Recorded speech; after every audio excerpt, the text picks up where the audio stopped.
और भारतीय रेलवे आज से देश की पहली हाइड्रोजन फ्यूल सेल ट्रेन शुरू करने जा रही है। रेल मंत्री अश्विनी वैष्णव ने कहा कि रेलवे के आधुनिकीकरण के प्रयास की कड़ी के तहत हाइड्रोजन ट्रेन का लॉन्च एक बड़ी कड़ी है। जींद में रेल मंत्री से एक्सक्लूसिव बातचीत की हमारी संवाददाता तन्वी तनेजा ने। I have with me Railways Minister Ashwini Vaishnav ji. Sir, it's a proud day for Indian Railways. First hydrogen train on the Jeend railway station on bus. It moments now when Prime Minister Narendra Modi will flagging it off.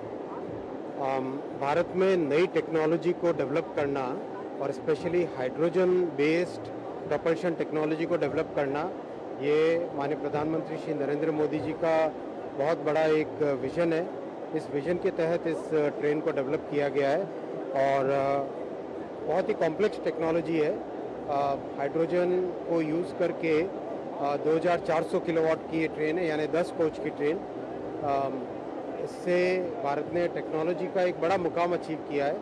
Railway के modernisation का जो complete प्रयास है, उसी प्रयास में एक बड़ी कड़ी है।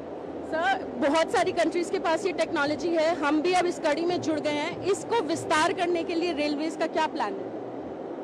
इस टेक्नोलॉजी को डेवलप करना, इसको प्रयोग में लाना और basically make sure that it is properly used by our system and the entire ecosystem gets developed around it. That is the objective of this. Sir, railways has also set up a hydrogen refuelling facility in Jind. हम क्या plan कर रहे हैं कि ये और छोटे roots पे और कंट्री में भी हाइड्रोजन पावर ट्रेन्स जाएं? इस ट्रेन को स्टेबलाइज करेंगे। यहाँ पे हाइड्रोजन रिफिल प्लांट भी बनाए, हाइड्रोजन प्रोडक्शन प्लांट भी बनाए और साथ ही साथ जींद एक ऐतिहासिक स्थान है। यहाँ पर एक कंप्लीट एक प्रॉपर एक सिस्टम, पूरा इकोसिस्टम बन रहा है हाइड्रोजन का। साथ ही साथ ये भी ध्यान रखा गया है कि ट्रेन में सारे सेफ्टी के फीचर्स हैं, उनका भी बहुत ध्यान रखा गया है। बहुत सारे इसमें सेफ्टी के फीचर्स हैं, आप अंदर जाके देखेंगे तो ध्यान में आएगा। हाँ, बहुत सारे सिस्टम्स हैं। ड्राइवर्स से भी बात की थी, लोको पायलट से भी। लोको पायलट्स का भी कहना है कि बहुत ही अच्छा पिकअप है गाड़ी का और बहुत ही अच्छी इसकी रनिंग है, क्वालिटी ऑफ रनिंग बहुत अच्छी है। ठीक है सर, थैंक यू सर।